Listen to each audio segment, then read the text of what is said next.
Je vais maintenant prendre à mon tour la parole pour vous faire ce que vous avez peut-être vu dans le programme comme étant annoncé comme une leçon. Mais leçon est un peu un mot prétentieux, je pense. Ce que je veux faire maintenant avec vous, c'est partager quelques réflexions. Alors, tout a commencé pour moi, vous m'excuserez si je retrace parfois un parcours un peu personnel. Tout a commencé pour moi avec la Conférence mondiale des humanités. On en a déjà parlé à plusieurs reprises lors de cette cérémonie. Nous sommes donc en 2017. Et un petit peu avant, j'avais publié ici à l'Académie royale une petite plaquette qui était intitulée tout simplement « L'université à la croisée des chemins ». Bon, ça ne veut pas dire grand-chose, mais le sous-titre que vous aurez peut-être un peu du mal à lire à l'écran était plus explicite. C'était un plaidoyer pour une université de la culture. Donc la culture était déjà à ce moment-là au centre de mes préoccupations et je me demandais comment articuler ce caractère impérieux que je ressentais de remettre la culture au centre du débat universitaire avec les humanités. Alors cette conférence qu'on a organisée à Liège en été 2017 a été précédée par des conférences dites régionales. Il y en a eu en Chine, à Pékin, où je me suis rendu, et puis il y a eu celle-ci aussi, que je voudrais peut-être épingler, à Bamako, donc au Mali, quelques semaines à peine avant le début de la conférence. Et j'ai le plaisir ici de vous présenter, on ne le voit pas bien ici, il est caché par le bandeau, mais Adama Samasekou, qui était le président de la Conférence mondiale des humanités, ancien ministre de l'Éducation au Mali, et qui a vraiment été, je pense, une figure importante dans la préparation de la conférence. La conférence avait isolé 6 thèmes de réflexion. Alors, vous voyez que nous sommes en 2017, mais si vous considérez les titres qui sont actuellement à l'écran, vous verrez que ce sont encore des thèmes qui sont tout à fait d'actualité. Le premier, et j'y reviendrai dans un moment, je pense que ça, il n'y a pas besoin d'avoir de longs développements, l'homme et l'environnement, la planète sur laquelle nous vivons. Et puis les 5 thèmes suivants, 2, 3, 4 et 5, sont en quelque partie liés. Vous voyez qu'il s'agit de se questionner sur les identités culturelles, leur diversité, comment elles peuvent s'articuler aussi à des notions un peu différentes, comme les frontières et les migrations. Et je ne vais pas évidemment vous faire une leçon sur l'importance du problème de la migration aujourd'hui. La réalité afghane s'est tristement rappelée à notre mémoire ces derniers temps, la notion de patrimoine, de matrimoine si vous préférez, et enfin les notions extrêmement importantes liées à tout ce qui est la mémoire, l'histoire, avec les prolongements possibles vers la politique. Et là-dedans, il y avait un thème, le dernier, qui était un thème vraiment central, que je voyais pour ma part comme la clé de voûte, en quelque sorte, c'était le rôle que les humanités pouvaient apporter dans cette complexité du monde, comment les humanités pouvaient apporter une réponse dans un monde en plein changement. Après la conférence, qui a, comme Madame Mello l'a rappelé, accouché de quelques recommandations qui ont été validées par le Conseil général de l'UNESCO, le travail a continué et nous nous sommes rendus à Nassau, au Portugal, en 2019. Et donc vous reconnaîtrez peut-être ici Louis Osterbeek, qui a pris la parole il y a un instant.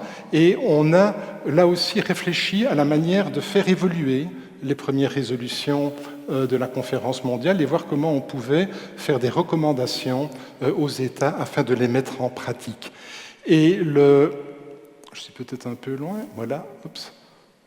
Et donc, un des résultats tout à fait prégnants a été la toute dernière conférence, la conférence européenne qui s'est tenue en distanciel. Elle était un peu théoriquement basée à Lisbonne, donc au Portugal.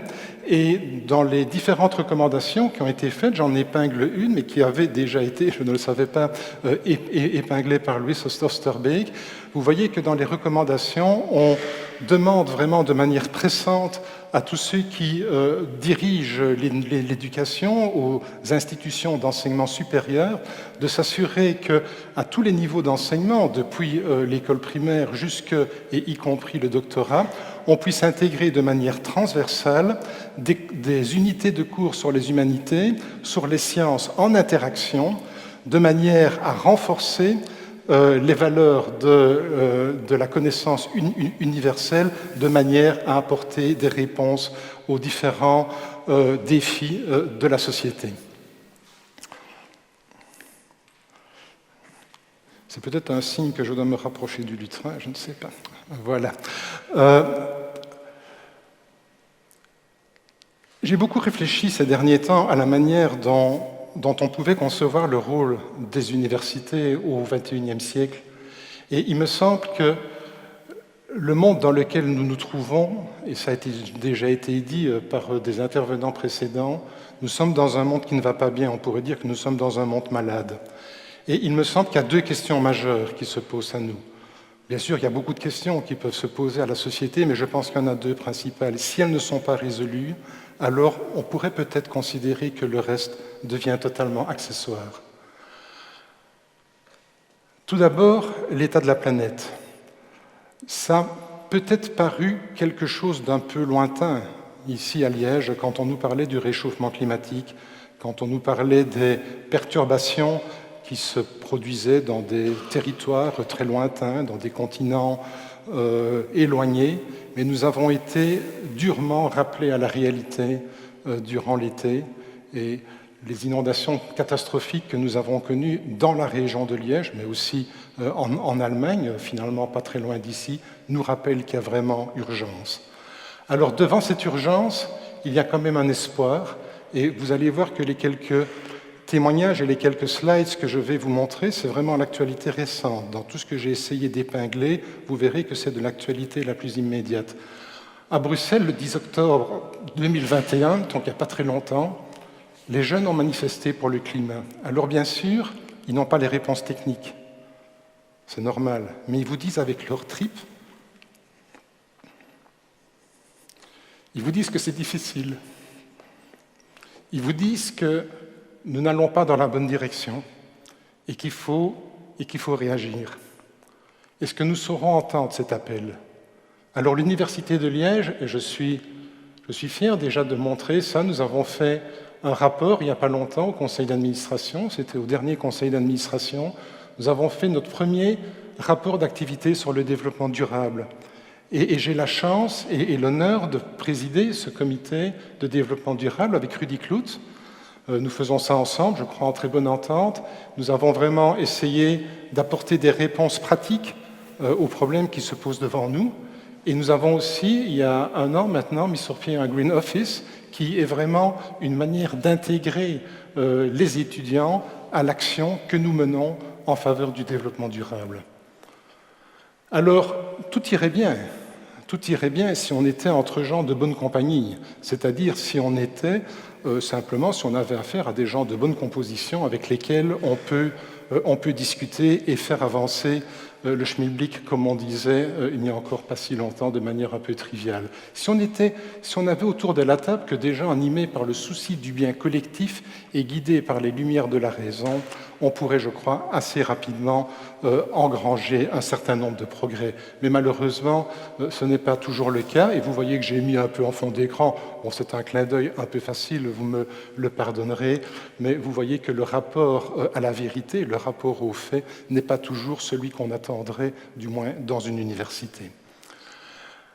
Alors je voudrais citer ici une déclaration qui a été faite par Maria Ressa, journaliste, comme vous savez, qui vient d'obtenir le prix Nobel très récemment, prix Nobel de la paix en 2021. Et elle était interrogée il n'y a pas très longtemps, donc le 17 octobre, par le journal Le Monde. Et voilà ce qu'elle disait. Une question qu'on lui posait donc, sur l'état de la démocratie. Elle disait c'est la démocratie qui est menacée aujourd'hui et au-delà. C'est l'idée même de vérité qui est remise en cause, les faits. Partout, la technologie a déboussolé l'écosystème de l'information. Je le répète parce que je l'ai vécu. La technologie a tout mis sans dessus-dessous, elle a rendu les faits contestables, remis en question la réalité que nous partageons. Nous sommes entrés dans l'ère des autoritarismes numériques. Alors je voudrais épingler ici 3 mots. Il y a le mot démocratie, bien sûr, il y a le mot de vérité et le mot technologie. Alors je voudrais peut-être prendre un petit peu de distance avec la déclaration qui est faite ici. C'est vrai, je vais y revenir dans un moment, la notion de vérité n'est peut-être pas tout à fait celle à laquelle on est habitué, et c'est vrai qu'il y a une distorsion, je crois, maintenant de la vérité. Maintenant, faire un lien nécessaire, univoque, avec la technologie, là il y a peut-être un pas que je ne ferai pas, du moins pas personnellement. C'est vrai que la technologie permet parfois un certain nombre de débordements, je vais y revenir aussi, mais je crois que la technologie, elle est là aussi pour nous faire progresser et pour aider la société à aller de l'avant. Alors c'est vrai, le rapport aux faits s'est considérablement altéré ces dernières années. Alors il y a un mot qui a été forgé en anglais, truthiness, et qu'on rend parfois en français. Il y a plusieurs propositions qui ont été faites, mais le terme de véritude est quelque chose qui est parfois employé. Alors j'ai épinglé ici cette citation de Stephen Colbert, que vous ne connaissez peut-être pas, mais que je vous... ça n'a rien à voir avec Colbert, ce n'est pas un descendant de Colbert, le ministre de Louis XIV, du moins, après tout, c'est possible. Mais c'est un humoriste américain, et c'est ce personnage qui a fait ces caricatures extraordinaires de Donald Trump quand il était président, ou qui faisait un show, comme ça, un late night show, et il est vraiment extrêmement populaire. Et alors, voilà ce qu'il dit. « It used to be, everyone was entitled to their own opinion, but now their own facts. But that's not the case anymore. Facts matter not at all. Perception is everything, a certainty. » Et je crois que c'est un peu ça le problème qu'on a maintenant. On n'est même plus d'accord sur les faits. Il n'est même plus question de savoir si nous partageons une même méthodologie scientifique. On ne parvient même plus à être d'accord sur les faits à partir desquels nous allons devoir raisonner. Et donc, mais ça, c'est un petit clin d'œil. Ça m'a rappelé, en préparant cette conférence, ce célèbre des débats, les moins jeunes, on va dire ça comme ça, d'entre nous s'en souviendront peut-être. C'était ce célèbre débat entre Georges Marchais et El Kabbach. Et alors, à une question d'El Kabbach, Marchais a répondu, c'est peut-être pas votre question. Oui, mais c'est ma réponse. Donc, ça illustre, c'est une boutade parce que le contexte est un peu différent, mais ça illustre d'une certaine manière ce rapport, cette difficulté à la communication entre une réponse et une question. Mais ça, c'est juste pour la boutade. Ce qui est plus intéressant, en revanche, c'est ceci. Devant les distorsions de la vérité, un certain nombre d'organismes, et ici les médias, ont décidé de faire ce qu'on appelle du fact-checking, c'est-à-dire vérifier les faits. Alors vous en voyez ici un certain nombre, j'ai surtout sélectionné des francophones, vous voyez par exemple la plateforme de fact-checking de la RTBF, mais enfin il n'y a pas que ça, il y en a d'autres aussi. Et certains organismes gouvernementaux s'y sont même mis. Donc la République française, assez récemment, a créé une commission.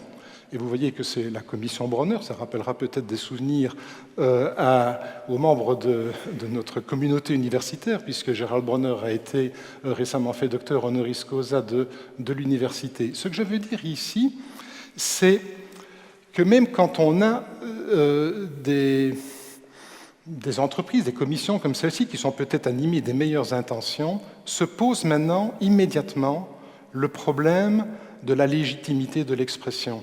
Donc vous voyez ici,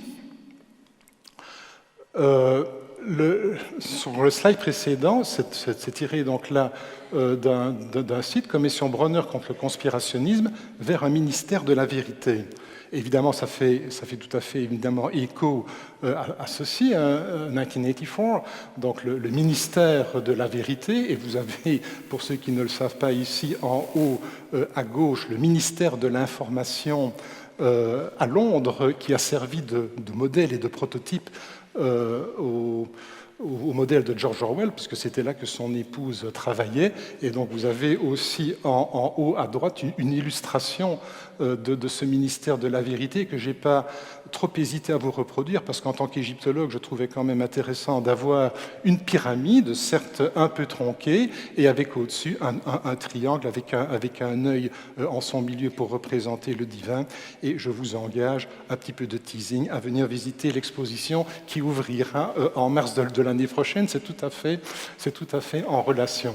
Non, pour redevenir sérieux, ce que je voulais souligner ici, c'est que La difficulté que nous avons maintenant à nous rapporter à certains modèles, à certains garants de vérité est telle que même lorsque des entreprises de presse, lorsque, a fortiori, alors des organismes liés au pouvoir veulent faire du fact-checking, immédiatement vient la réplique, mais dans le fond, vous êtes qui pour faire du fact-checking? Quelle est votre légitimité à dire cela? Quelle est votre légitimité à départager le vrai du faux? Et c'est précisément là que nous en sommes aujourd'hui. Nous en sommes à une rupture du discours fondé sur le langage de la raison. C'est précisément là que nous en sommes, et donc il y a vraiment à craindre, si nous n'y prenons pas garde, qu'un jour ça ne dégénère. Alors on a déjà parlé, et c'était dans la citation que je vous ai produite tout à l'heure, et vous voyez à nouveau que ce sont des préoccupations extrêmement récentes. Je vous livre ici un extrait qui est paru dans Le Soir. C'est une interview de Harari, donc bien connu pour la trilogie qu'il a faite en quelque sorte sur la grande épopée de l'humanité, depuis la préhistoire jusque maintenant, et même au-delà, puisque son troisième volume est un volume de perspective et de prospective.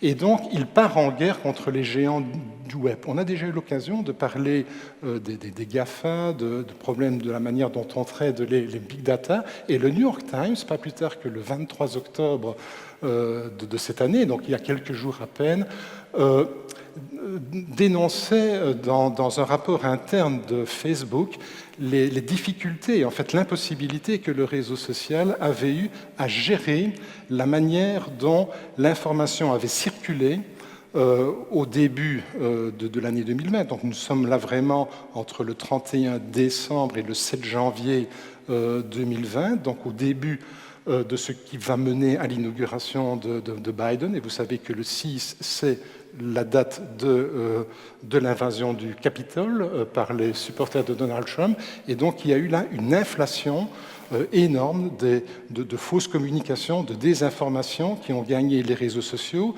essentiellement Facebook, mais aussi Instagram. Et c'est une impossibilité que les réseaux sociaux avaient à contrôler leurs propres algorithmes. Et donc cela fait l'objet d'un rapport interne. Et vous avez ici, dans un graphe, vous voyez en milliers évidemment, vous avez ici le nombre journalier, si vous voulez, de ce qui est à nouveau estimé par Facebook être de la désinformation. Donc vous pouvez bien sûr vous aussi contester cette analyse, mais suivant Facebook, vous voyez donc qu'il y a déjà un niveau important avant donc, la séance donc, de vérification de la validité de l'élection de Biden. Et puis vous voyez alors un pic alors tout à fait important. Et ça aussi, donc c'est un article paru dans Le Monde le 25 octobre, donc il y a quelques jours à peine. Un article de la Libre Belgique, là aussi, il y a quelques jours, on est le 24 octobre, soulignait le danger qui était représenté par ce qu'on appelle les deepfakes. Donc vous connaissez probablement déjà les fake news, et puis c'est un peu comme dans le net, il y a aussi le darknet, donc on peut toujours creuser un peu et aller un peu plus profond. Et donc on parle de deepfakes quand en fait la technologie est tellement sophistiquée, tellement affinée qu'il devient vraiment très très difficile de distinguer le vrai du faux. Alors de quoi s'agit-il ici?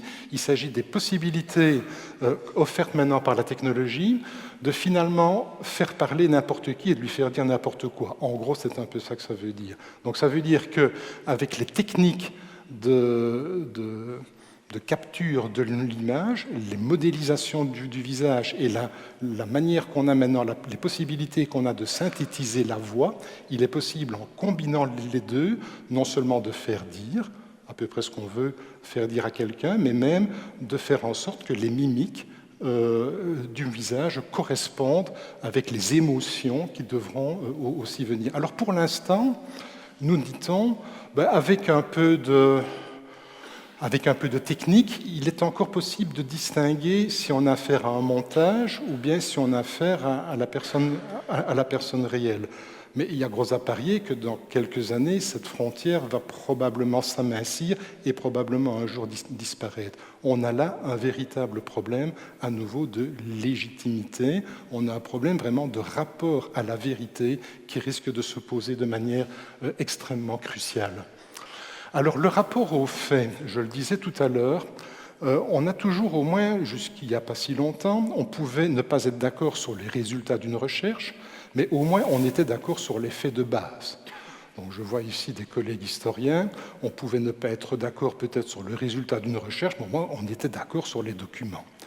Ce n'est plus tout à fait le cas maintenant. Et donc, ici, voilà aussi, j'ai illustré peut-être de manière un peu humoristique, d'abord avec un dessin en haut à gauche de Chapat, la visite au musée 2.0, donc une manière de faire un reset, si vous voulez, culturel. Donc il y a deux manières de contester les faits.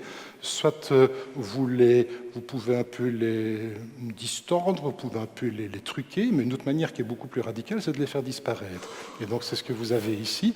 Et bien sûr, la manière encore la plus radicale, en ce qui concerne en tout cas les imprimés, c'est de les brûler, c'est de faire un autodafé. Alors un autodafé, je ne sais pas si vous connaissez l'étymologie de autodafé, mais enfin autodafé ça veut dire un acte de foi. C'est ça l'étymologie. Ça en dit long quand même, donc réfléchissez à ça. Autodafé c'est un acte de foi. On est donc en dehors de la raison, on est dans le domaine de la foi. On pourrait penser que ces images appartiennent au passé. Donc ici vous avez une représentation de célèbre autodafé dans les années 30 par les nazis. Mais il ne vous aura peut-être pas échappé qu'on brûle encore des livres. Donc il n'y a pas si longtemps au Canada, certains ont trouvé spirituel de rassembler environ 3000 livres et d'y mettre le feu, pour des raisons que je ne commenterai pas ici, de récupérer les cendres, de les enterrer et de planter un arbre de la liberté.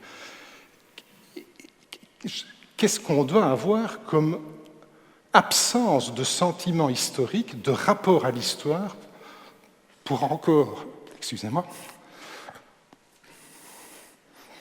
pour encore brûler des livres en 2020 et 2021.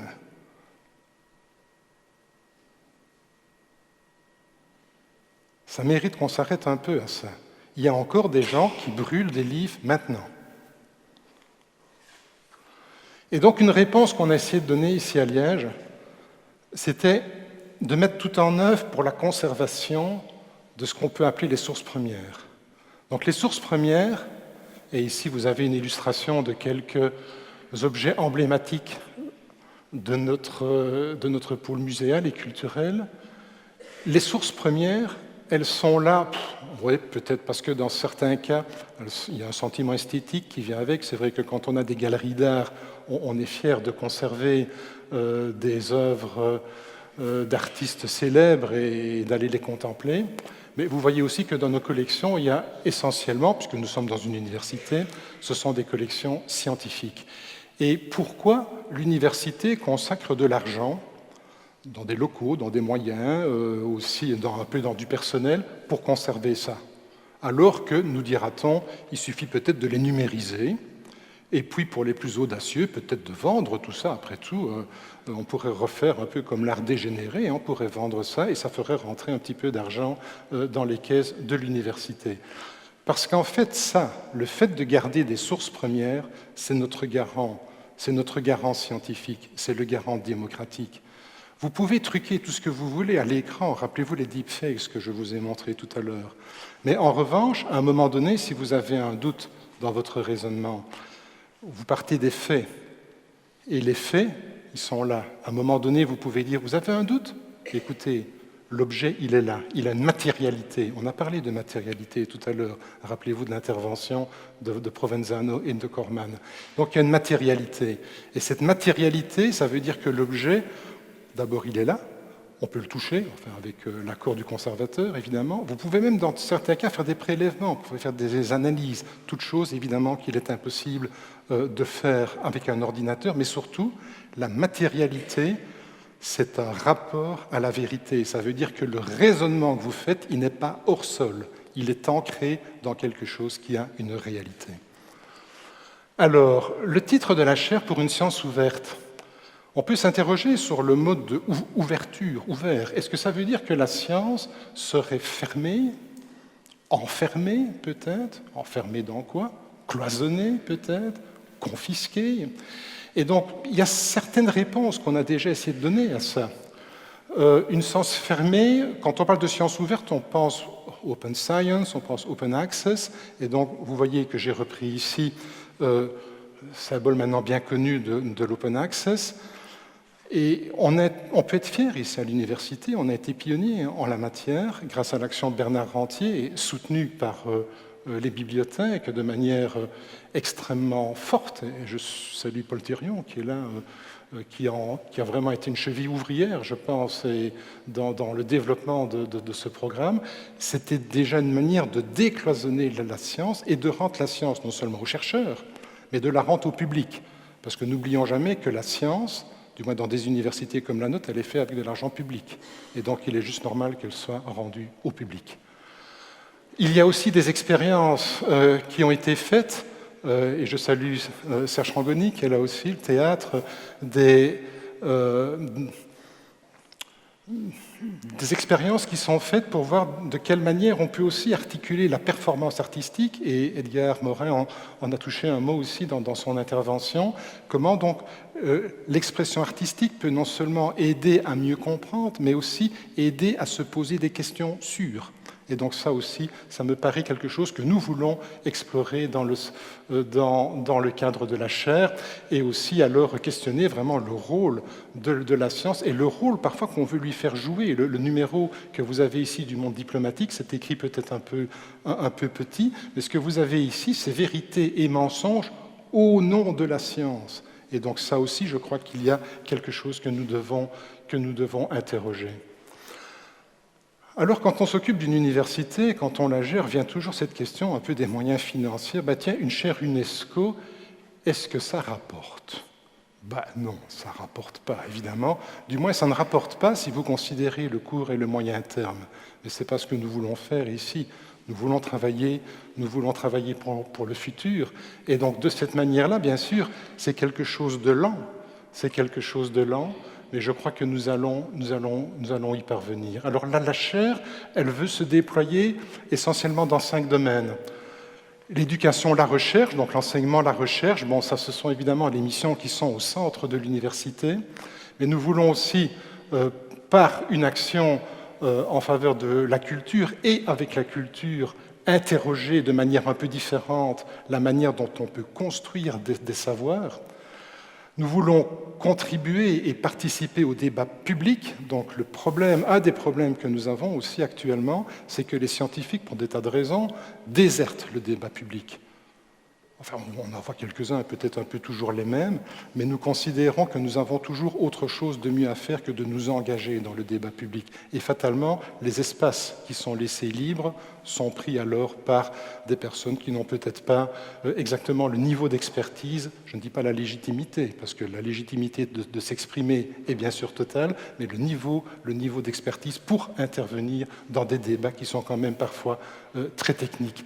Et enfin, on l'a rappelé, nous voulons aussi nous engager l'université dans une coopération qui existe déjà, bien sûr. Nous avons, par exemple, par le PACODEL, nous avons déjà des actions et qui sont spécialement ciblées sur l'Afrique centrale et plus spécifiquement le Congo, mais nous voulons vraiment, au travers de la chaire, renforcer notre coopération avec l'UNIKIN, donc avec l'Université de Kinshasa, et avec l'ERAIF, donc le Centre interrégional pour l'agroforesterie. Et nous avons là la chance, en ce qui concerne le second, que ceux qui pilotent, ceux qui sont vraiment à la manœuvre de l'ERAIF, sont issus de notre université, et plus spécifiquement de notre faculté agrobionomie de Jean Blou.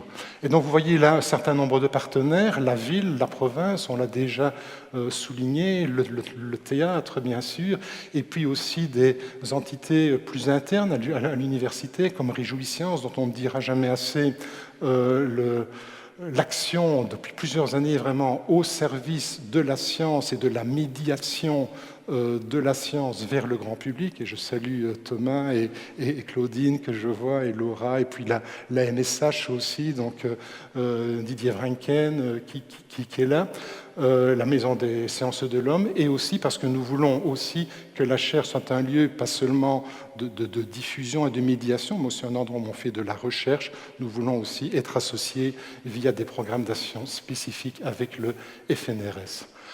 Alors, et j'en termine bientôt. 3 actions, donc. L'éducation, bien sûr. L'éducation qui commence pas à l'université, mais qui commence déjà dans le fondamental. La culture, avec toutes ses dimensions. Donc la culture, elle est multimodale, bien sûr. Elle a différentes facettes et on veut vraiment travailler à voir comment on peut, par et pour la culture, disséminer et faire en sorte que le public se réaccapare et se réapproprie la matière scientifique. Et puis alors l'escargot qui est là en dessous, qui est un symbole que certains d'entre vous connaissent peut-être, c'est pour nous dire qu'il faut peut-être un peu freiner les choses. Donc, ceux qui sont adeptes de la gastronomie connaissent peut-être déjà le slow food. On parle aussi de slow science. Et ce n'est pas tout à fait la direction dans laquelle on va pour l'instant. Nous avons tous des impératifs d'agenda. Bon, on a des jeunes, chacun, je m'adresse plutôt ici au corps académique, les professeurs, nous avons tous des jeunes docteurs ou des postdocs dans nos services.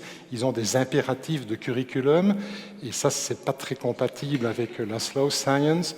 Mais franchement, il faut vraiment que les universités intègrent cette dimension et que nous nous donnons les moyens de pouvoir un peu de temps en temps appuyer sur pause et de nous donner le temps de la réflexion. C'est vraiment, je pense, important.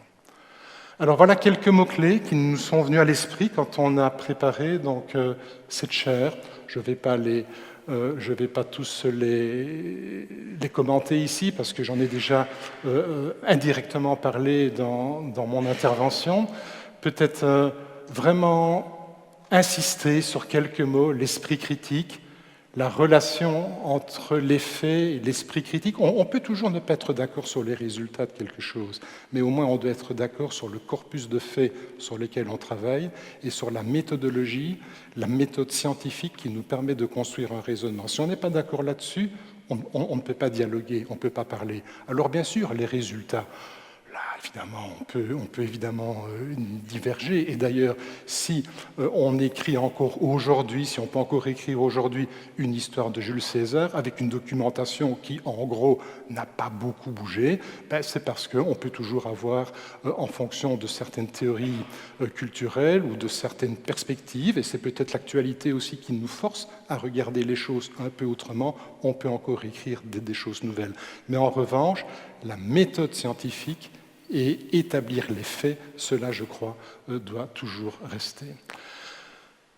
Alors, oui, tout ce qu'on fait commence toujours par un rêve. Il faut rêver, et on ne rêve pas, on ne rêve plus beaucoup, je pense, dans notre société. Et on est vite aussi arrêté par des obstacles. Ben, les obstacles sont réels, mais ils sont parfois imaginaires aussi. Et j'aime bien cette citation de Mark Twain, du moins attribuée à Mark Twain. Ils ne savaient pas que c'était impossible, alors ils l'ont fait. Donc, je crois que c'est ça qu'il nous faut. C'est ce courage un peu intrépide, un peu fou peut-être aussi, mais qui fait qu'on va avancer sans trop se demander si on va y arriver. Alors, nous, qu'est-ce qu'on va faire ? L'avenir, c'est maintenant. Je vous remercie.